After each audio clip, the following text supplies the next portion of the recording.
Série A Crise Mundial Predita, Parte 30.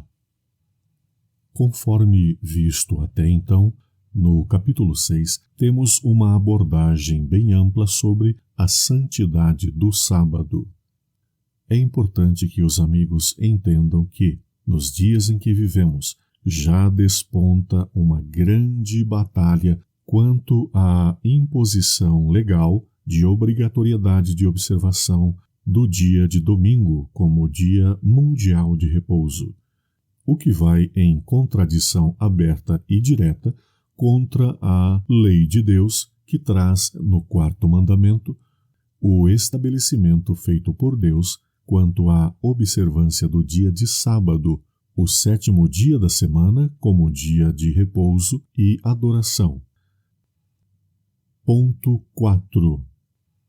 O mandamento do sábado do sétimo dia encontra-se precisamente no centro da lei moral dos 10 mandamentos. Lembra-te do dia do sábado para o santificar. 6 dias trabalharás e farás toda a tua obra, mas o sétimo dia é o sábado do Senhor teu Deus. Não farás nenhuma obra, nem tu, nem teu filho e nem tua filha, nem o teu servo e nem a tua serva, nem o teu animal, e nem o teu estrangeiro que está dentro das tuas portas. Porque em 6 dias fez o Senhor os céus e a terra, o mar e tudo o que neles há. E ao sétimo dia descansou. Portanto, abençoou o Senhor o dia do sábado e o santificou. Êxodo 20, 8-11. O mandamento do sábado é parte da lei moral dos 10 mandamentos. O apóstolo Tiago diz-nos que se violamos uma parte dessa lei moral, violamo-la na totalidade. Tiago 2, 10-12. Não podemos separar o quarto mandamento sem deixar de lado também os outros. Todos eles permanecem unidos, porque o Deus do céu os colocou juntos. Não somos nós que decidimos qual o dia da semana que devemos guardar como santo para Deus. Somente Ele o pode fazer. É Ele quem manda, a nós compete-nos obedecer à sua vontade. Alguns dizem que Gênesis 2, 1-3 não é um mandamento para que o homem guarde o sábado e, por conseguinte, não devemos obedecer-lhe. Mas Êxodo 16 e 20 mostram claramente que é ordenado ao homem guardá-lo.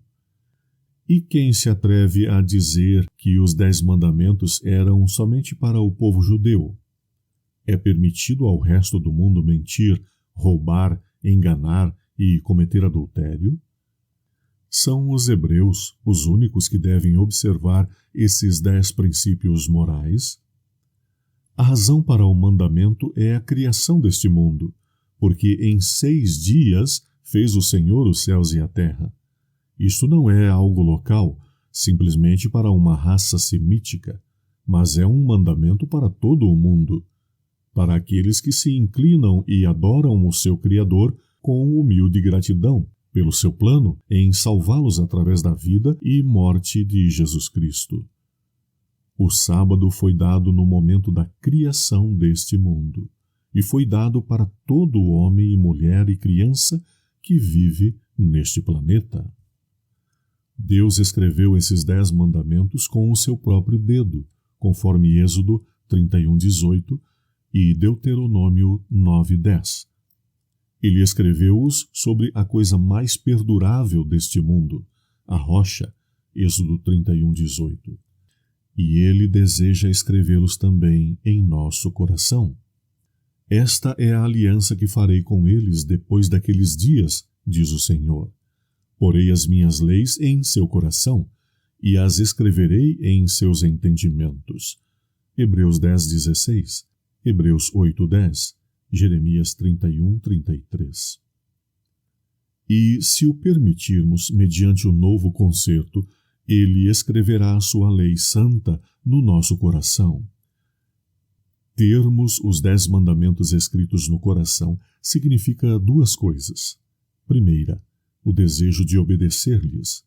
Segunda, permitir que Deus nos capacite para o fazer, mediante a graça de Jesus Cristo, o seu Filho.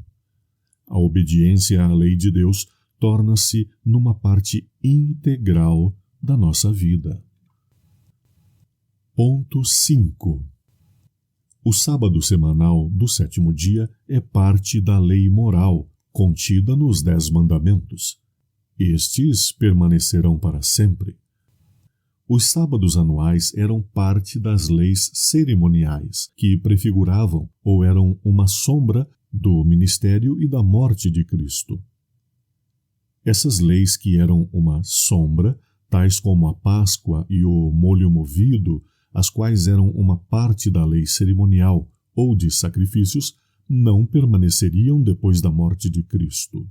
Porque, tendo a lei cerimonial a sombra dos bens futuros, e não a imagem exata das coisas, nunca, pelos mesmos sacrifícios que continuamente se oferecem cada ano, pode aperfeiçoar os que a eles se chegam. De outra maneira, teriam deixado de se oferecer. Purificados uma vez os ministrantes, nunca mais teriam consciência de pecado. Nesses sacrifícios, porém, cada ano se faz comemoração dos pecados, porque é impossível que o sangue dos touros e dos bodes tire tais pecados. Hebreus 14, 1-4. Essas leis cerimoniais não estavam escritas em tábuas de pedra, mas estavam contidas em estatutos escritos em pergaminhos. A pedra era a que perdurava, mas as ordenanças que prefiguravam a morte de Cristo cessariam no momento da sua morte.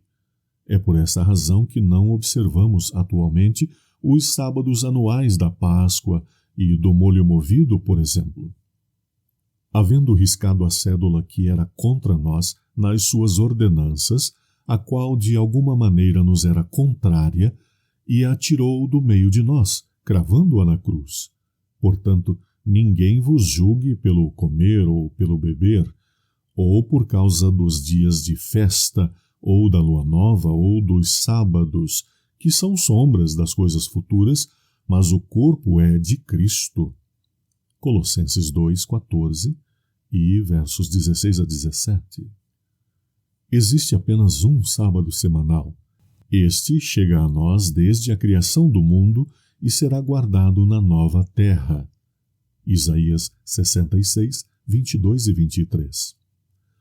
Mas os sábados anuais só começaram depois de Moisés.